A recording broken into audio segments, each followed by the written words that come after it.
సేనా బీజేపీ ప్రభుత్వాల్లో రైతులకు ఏ రకంగా మేలు చేయాలి, రైతాంగాన్ని ఎలా నిలబెట్టాలనే ఆలోచనతో చేసే ఈ ప్రభుత్వం వచ్చిన దగ్గర నుంచి కూడా అవిశ్రాంతంగా ఎవరైతే ఈ డాక్టర్ గారు సిబ్బంది ఉన్నారో మరి గ్రామాన పర్యటన చేస్తూ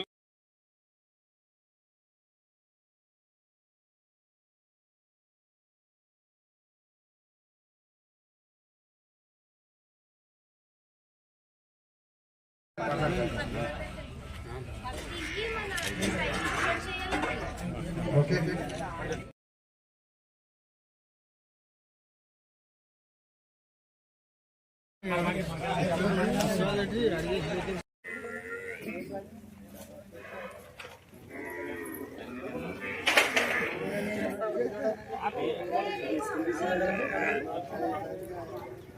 రాధా సిటీ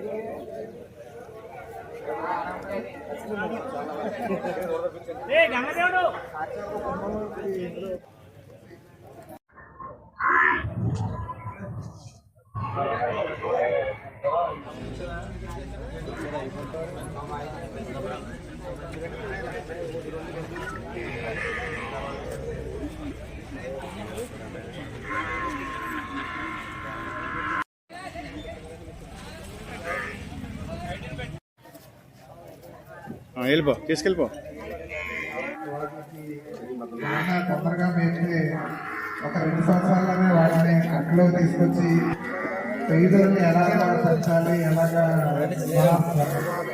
వాళ్ళని ఎంకరేజ్ చేయడం.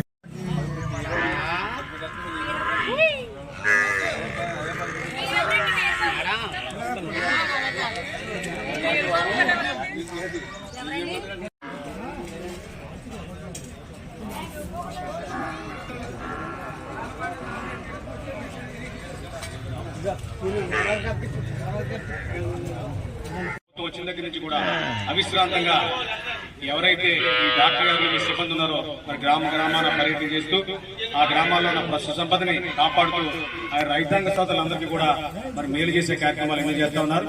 మరి ఈ కార్యక్రమానికి మరి ముఖ్యంగా గౌరవ శాసనసభ్యురాలు శ్రీమతి వరపుల సత్యప్రభ గారు రావాలి. వారు అనారోగ్య కారణం వల్ల ఈ కార్యక్రమాన్ని మా ద్వారా చేయమన్నారు.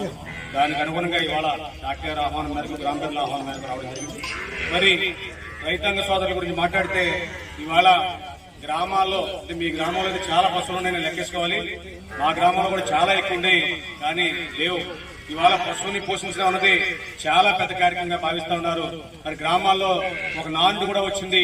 ఒక ఆవుని మెయింటైన్ చేయాలంటే ఒక కారు మెయింటైన్ చేయించట అన్న ఒక ప్రధాన మరి పరిస్థితిలో రైతాంగ సోదరులందరూ కూడా ఆ రకమైన పరిస్థితుల్లో ఎదుర్కొని ఉన్నారు.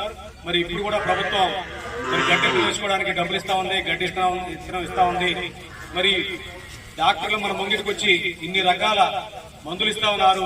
వారికి పోషక కార్యక్రమమైన మరి పోషకాలు ఇస్తా ఉన్నారు. చాలా ప్రభుత్వం చాలా కార్యక్రమాలు కూడా ఎంకరేజ్ చేసి మనందరికీ కూడా మంచి చేయాలి, ఈ పశు సంపదని వృద్ధి చేయాలనే ఆలోచనతో మరి పనిచేస్తా ఉన్నారు. మరి దీన్ని పూర్తి స్థాయిలో సద్వినియోగం చేసుకుందాం. మరి అన్ని రకాలుగా కూడా పశు సంపద పూర్వకాలం ఏదైతే మరి రైతాంగ సోదరులందరూ కూడా అక్కడి కూలి సోదరులు కూడా ఆ పశువుల మీద ఆధారపడి కుటుంబాన్ని కూడా జీవించుకునే పరిస్థితులు కూడా గతంలో ఉంది. ఆ పరిస్థితులు మళ్ళీ మనం వెనక్కి రావాల్సిన అవసరం ఎంతైనా ఉంది. ఎందుకంటే నేనైతే 26 పశువుల్ని పెంచుతా ఉన్నాను. ఆవులు, చెత్తలు, దూడలు కలిపి నా దగ్గర 26 ఉన్నాయి. 26ని కూడా పెంచుతా ఉన్నాను. అవి పుట్టినన్ని కూడా దాన్ని పెంచుతాను ఎవరికి ఇవ్వకుండా.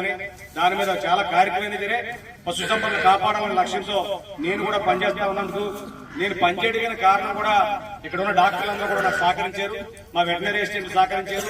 ఏ రోజున ఆ పశు సంపదకి ఇబ్బంది వస్తే ఇమ్మీడియట్ గా వైద్యం చేయడం, దానికి మందులు ఇవ్వడం, పోషకాలు ఇవ్వడం వల్లే ఆ సంపద పెరగడానికి నేనే కారణం కాదు, ఇక్కడ ఉన్న డాక్టర్లు సిబ్బంది అందరూ కూడా కారణం అని చెప్పి చెప్పడానికి సంతోషిస్తూ మీరు కూడా మరి అందరిలాగే పూర్వకాలంలాగే పశువులు పెంచాలని చెప్పి మరీ ముఖ్యంగా రైతాంగ సోదరులందరినీ కూడా కోరుకుంటూ ఈ కార్యక్రమంలో భాగస్వామ్యం చేసినందుకు మీ అందరికీ కూడా నా యొక్క హృదయపూర్వక నమస్కారం తెలియజేసుకుంటూ సెలవు తీసుకుంటున్నాను. ఈరోజు ఎర్రవరం గ్రామంలో పశుసంవర్ధక శాఖ ఆధ్వర్యంలోనూ అలాగే మనకి జిల్లా పశుగణాభివృద్ధి సంస్థ సౌజన్యంతో వారి ఆర్థిక సహాయంతో ఇక్కడ లేగదూడల ప్రదర్శనని నిర్వహించడం జరిగింది.